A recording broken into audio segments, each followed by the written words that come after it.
नमस्कार ओम न्यूज 24 को स्वागत करुच्ची।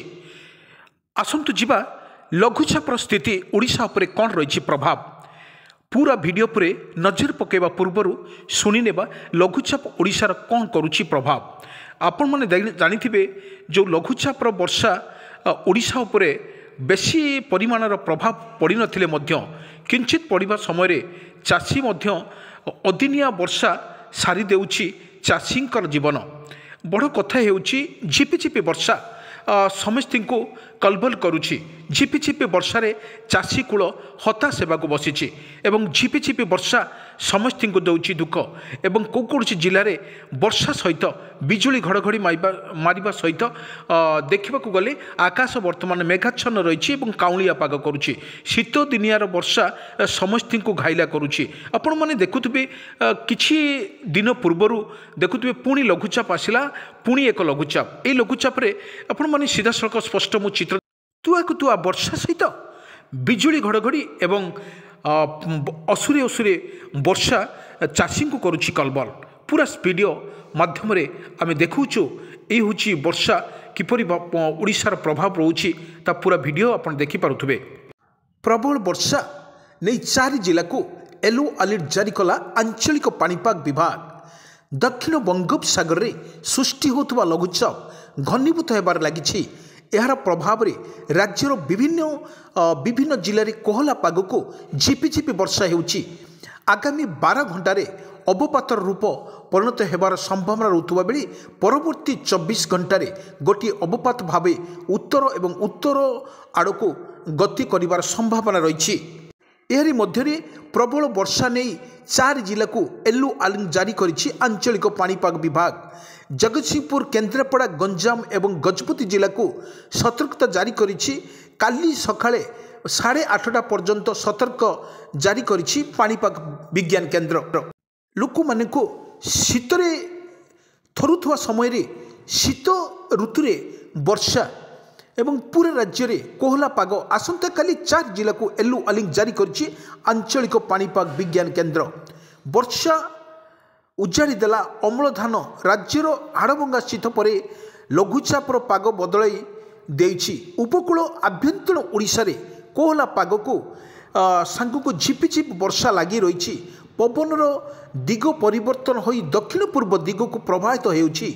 बंगोपसागर आणुथबा आर्द्रतापूर्ण वायु राज्य में वर्षा होउछि। एही राज्य में रातिर तापमात्रा स्वाभाविक ठारू अधिक रही। तेणु शीतर हठात कमिजा बेले अनुभूत हेउथबा तेबे वर्षा परे पुणी राज्यर शीत फेरिबो बोली आकलन करिछि पाणीपाग विभाग।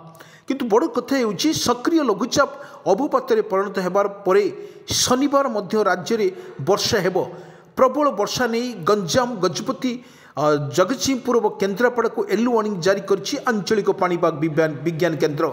यह 2 दिन परे वर्षा कमिम मध्य राज्य में कोहला पाग जारी रहिबो बोली आकलन करिछि पाणीपाग विभाग।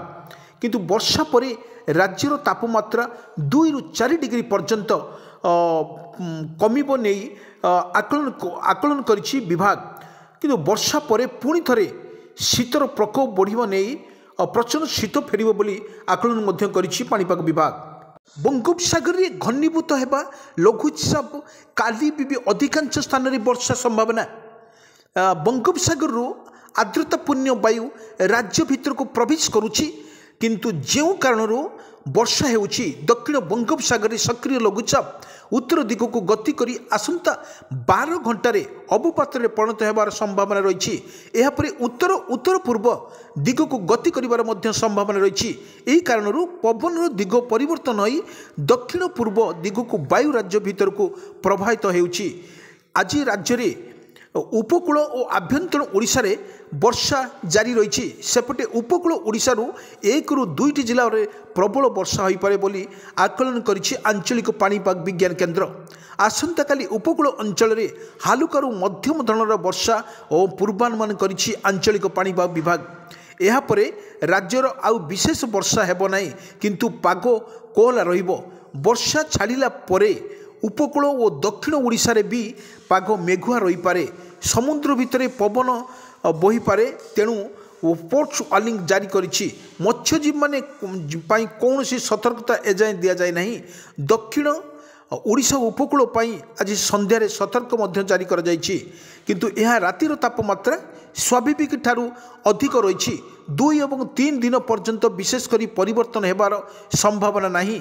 यापर आभ्यंतर ओडिशा रे किछि जिले में तापमात्रा 2 ରୁ 4 डिग्री पर्यंत कमिबार संभावना रही।